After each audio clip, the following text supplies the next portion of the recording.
సముద్రం ఒడ్డున నిలబడి అలలని రావద్దనడం ఎంత అవివేకమో, జీవితం అనే ఒడ్డున నిలబడి సమస్యలను రావద్దు అనడం అంతే అవివేకం. ఒకరు అన్న మాటను పట్టుకుని మనశ్శాంతి లేకుండా ఉండటం కంటే, ఎవరు అన్న మాటలకు వాళ్ళే సిగ్గుతో తలదించుకునేలా మనం నడుచుకున్నప్పుడే మనమేంటి అనేది ఈ మనసులకు అర్థమవుతుంది. మన స్నేహాన్ని పువ్వులతో పోల్చకు, వాడిపోతాయి. మంచుతో పోల్చకు, కరిగిపోతుంది. ఆకులతో పోల్చకు, రాలిపోతాయి. నీ నవ్వులతో పోల్చు, శాశ్వతంగా ఉండిపోతుంది.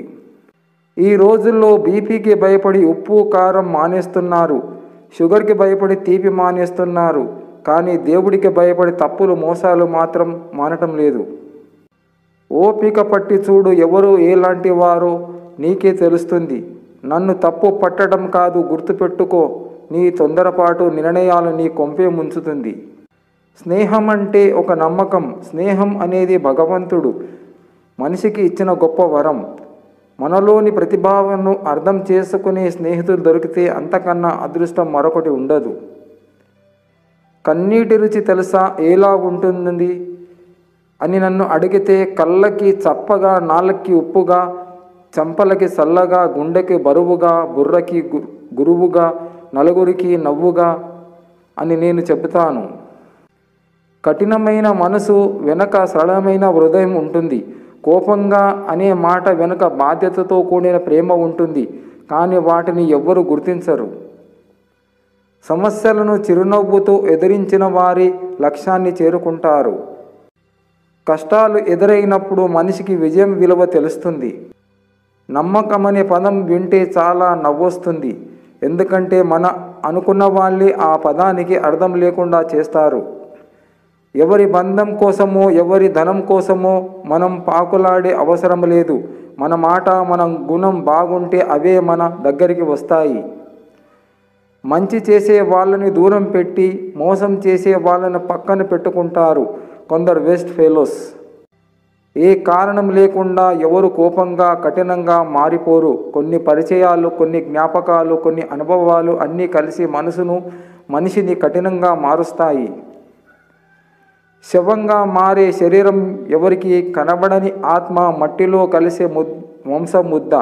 కాయంలో ప్రాణం పోయాక ఒక్క క్షణం కూడా ఇంట్లో ఉంచుకొని నీతో రక్తం పంచుకొని పుట్టినవారు, బంధువులు. దీనికోసం అబద్ధాలు, మోసాలు, నీతి నియమాలు వదిలేయడం, పగలు ప్రతీకారాలు, సాటి వారిని మానసికంగా హింసించి పైశాచిక ఆనందం పొందటం, ఇది నేటి మానవ జీవనం. విషాన్ని ఎన్నిసార్లు వడబోసినా అమృతం అవ్వదు. అలాగే మనల్ని అర్థం చేసుకోలేని వాళ్ళకి మన గురించి ఎంత చెప్పినా వ్యర్థమే. ఇష్టాలు మారుతూ ఉంటాయి, కానీ ప్రేమ మారకూడదు. కష్టాలు వస్తూ ఉంటాయి, కానీ నమ్మకం కోల్పోకూడదు. మాటలు మారుతూ ఉంటాయి, కానీ ఇచ్చిన మాట మరవకూడదు. ఎన్ని జన్మలు ఎత్తినా నేను నివసించి ఉన్నందుకు అద్దె కట్టలేని ఒకే ఒక స్థలం నీ గర్భమే అమ్మ. స్త్రీ వజ్రం లాంటిది. విలువ తెలిసిన వాడి చేతిలో పెడితే నెత్తిన కిరీటంలో పెట్టుకుంటాడు. తెలియని వాడి చేతిలో పెడితే రంగురాయి అనుకుని వీధిలోకి విసిరేస్తాడు. స్నానం దేహాన్ని శుద్ధి చేస్తుంది, ధ్యానం బుద్ధిని శుద్ధి చేస్తుంది, ప్రార్థన ఆత్మను శుద్ధి చేస్తుంది. కదలని బొమ్మకి కవితలు చెప్పినా, మారని మనిషికి నీతులు చెప్పినా ఒకటే. మరిచే స్నేహం చెయ్యకు, స్నేహం చేసి మరవకు. కలలు చాలా గొప్పవి, నిజం కాకపోయినా కాసేపు హాయిని కలిగిస్తాయి. సమయం, ఆరోగ్యం, బంధం వీటిపై ఏ ధర రాసి ఉండదు. అవి కోల్పోయినప్పుడే వాటి విలువ తెలిసేది. అందుకే సమయాన్ని వినియోగించుకోవాలి, ఆరోగ్యాన్ని కాపాడుకోవాలి, బంధాన్ని నిలబెట్టుకోవాలి. ఎవరి మనసు మంచిగా ఉంటుందో వాళ్ళ తలరాత చెడుగా ఉంటుంది. ఇది నిజం. అర్థం కాని జీవితంలో, దిక్కుతోచని ప్రపంచములో, నమ్మకం లేని బంధాల మధ్య నలుగుతూ, అనుకున్నది సాధించలేక, వచ్చింది వదువుకోలేక, ఉన్నది చేయలేక, నాకున్న వాళ్ళను వదులుకోలేక, గుండెల్లో బాధని కళ్ళల్లో కన్నీటిని దాచుకొని, అందరూ ఉన్నా ఎవరు లేని ఒంటరిని సాగుతున్నా. జీవితంలో ఏది సులభంగా దొరకదు, కానీ ప్రయత్నిస్తే ఏది కష్టం కాదు. మంచితనం ఎక్కువైతే మన వాళ్ళే మనకు శత్రువులు అవుతారు. చావు వస్తుందని తెలిసిన బ్రతికేస్తున్నాం, బాధ వస్తే బ్రతకలేమా? అబద్ధాలు చెప్పి బ్రతికేవాడికి ఆనందాలు ఎక్కువే, మనశ్శాంతి ఎక్కువే, విలువ ఎక్కువే. కానీ నిజాలు చెప్పి నిజాయితీగా ఉండేవారికి మాత్రం నిందలు ఎక్కువే, విలువ తక్కువే, ఆనందం తక్కువే, మనశ్శాంతి తక్కువే. సానుకూల ఆలోచనలు ఉన్నవారికి ఆనందం నీడలా వెంటే ఉంటుంది. చేయాలన్న తాపత్రయం ఉంటే ఏ పనైనా సాధ్యమే. ఇప్పుడెందుకులే అనే అబద్ధం ఉంటే ఏదైనా అసాధ్యమే. అందరికీ శత్రువులా బ్రతుకు, కానీ ఏ ఒక్కడికి బానిసలా మాత్రం బ్రతకకు. ఆయుధం లేకుండా చంపేది నాలుక, బతికి ఉన్న శిలను చేసేది మోసం, తెలివైన వాడిని పిచ్చివాడిగా చేసేది ద్రోహం. వీటితో చాలా జాగ్రత్త సుమా. యుద్ధంలో 1000 మంది వీరులను సంహరించే వాడికన్నా తన మనస్సును తాను జయించిన వాడే నిజమైన వీరుడు. మగాడు స్త్రీ రూపానికి దాసోహం అవుతాడు, కానీ స్త్రీ మాత్రం మగాడి ప్రేమకు దాసి అవుతుంది. జీవితంలో ఒంటరిగా ఉండటం నేర్చుకోవాలి, ఎందుకంటే ఎవరు ఎప్పుడు వదిలేస్తారో తెలియదు కదా. కొన్ని విషయాలు అమ్మ దగ్గర చెప్పుకోగలం, ఇంకా కొన్ని నాన్నతో చెల్లితో, అన్నతో చెప్పగలం, కానీ అన్ని విషయాలు ఒక మంచి ఫ్రెండ్తోనే చెప్పగలం. ఇల్లాలు బాధపడినా, నీ వలన ఒక ఆడది బాధపడినా, నువ్వు ఎన్ని పుణ్యాలు చేసినా, నువ్వు ఎన్ని తపస్సులు చేసినా ఆ శోకం నిన్ను మృత్యువు రూపంలో కబలిస్తుంది. అందుకని ఆడవాళ్ళ జోలికి వెళ్ళవద్దు. మనసు లేని మగాడు ఆడదాన్ని ఆటబొమ్మలా చూస్తాడు. మనసున్న మగాడు ఆడదాన్ని ప్రాణం ఉన్న దేవతలా భావిస్తాడు. తల్లి గర్భములో నిన్ను రక్షించింది, భూమిపై నిన్ను రక్షిస్తుంది. భూమిలోకి వెళ్ళిన తర్వాత కూడా నిన్ను రక్షించేది ఆ భగవంతుడు ఒక్కడే మాత్రం. నలుగురు ఉన్న ఇంట్లో ముగ్గురికి మాత్రమే సరిపడే అన్నం ఉన్నప్పుడు నాకు ఆకలిగా లేదు అని చెప్పే మొట్టమొదటి వ్యక్తి అమ్మ. ఎవరి వల్ల నువ్వు నన్ను దూరము చేసుకున్నావో వారి వల్ల నువ్వు చాలా బాధపడతావు చూడు, గుర్తుపెట్టుకో.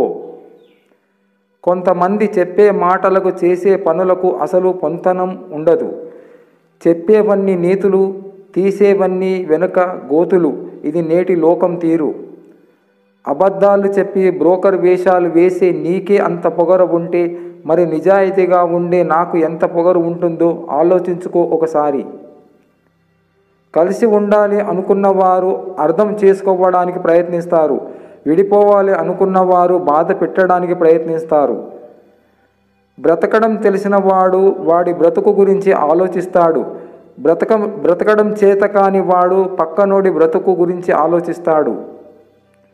మానవ జీవితం మొదటి సగంలో డబ్బు పిచ్చిలో పడి లేనిపోని జబ్బులు తెచ్చుకుంటాడు. రెండవ సగంలో ఆ జబ్బులు తగ్గాలని సంపాదించిన డబ్బుని తగిలేస్తారు. మనల్ని వద్దనుకున్నప్పుడు మనం కూడా వాళ్ళని వద్దు అనుకోవాలి, లేకపోతే మనల్ని కాలి కింద చెప్పులా చూస్తారు, గుర్తుపెట్టుకో. నీ కలలు నిన్ను భయపెట్టడం లేదంటే అవి నువ్వు సాధించేంత పెద్దవి కావని అర్థం. ఒక మాట ఎప్పుడు గుర్తుంచుకోండి, సంతోషములో అందరూ తోడుంటారు, కానీ దుఃఖములో భగవంతుడు మాత్రమే తోడుంటాడు. ఎవరి గురించి ఎక్కువగా ఆలోచించకు, అది మనశ్శాంతిని దూరం చేస్తుంది. ఏం జరిగినా అది దైవ నిర్ణయం అని భావించు, మనసు ప్రశాంతంగా ఉంటుంది. అందం లేదని బాధపడకు, ఆరోగ్యం ఉన్నందుకు ఆనందించకు. ఆస్తులు లేవని బాధపడకు, ఆయుష్ ఉన్నందుకు ఆనందించు. బంధువులు లేరని బాధపడకు, భగవంతుడు ఉన్నందుకు ఆనందించు. సహాయం చేసినప్పుడు కలిగే ఆనందము కన్నా మోసం చేసినప్పుడు కలిగే బాధ మనిషికి ఎక్కువ రోజులు గుర్తుంటుంది. శత్రువులు ఎక్కడో ఉండరు, మన చుట్టూనే బంధువుల రూపంలోనే తిరుగుతూ ఉంటారు. అబద్ధం అర్థమైనంత త్వరగా నిజం అర్థం కాదు. అందుకే అబద్ధం చెప్పేవారు మంచివారు అవుతున్నారు, నిజం చెప్పేవారు చెడ్డవారు అవుతున్నారు. సహాయం కోరే ప్రతి ఒక్కరు బిచ్చగాళ్ళు కాదు, కానీ సహాయం చేసే ప్రతి ఒక్కరూ దేవుడే. అందుకే పెద్దవాళ్ళు అంటారు, ప్రార్థించే పెదవుల కన్నా సహాయం చేసే చేతులు గొప్పవి అని. 2 రోజులు బాధగా ఉంటుంది, 4 రోజులు ఇబ్బందిగా ఉంటుంది, 1 వారం తర్వాత అలవాటు అవుతుంది. తప్పదు అని తెలిసినప్పుడు తపస్సు చేసినా తప్పించుకోలేవు. ఇదే ప్రతి ఓటమి వెనుక కథ. తల్లిదండ్రులు పోయాక వేద మంత్రాలతో వెండి పల్లెములో పిండాలు పెట్టడం కన్నా బతికున్నప్పుడు కడుపు నిండా అన్నం పెట్టిన వారే నిజమైన మనుషులు. స్వార్థము లేని, లాభము ఆశించని ప్రేమంటూ ఉంటే అది అమ్మా నాన్నలది. వెలకట్టలేని ప్రేమంటూ ఉంటే అది అమ్మా నాన్నలది.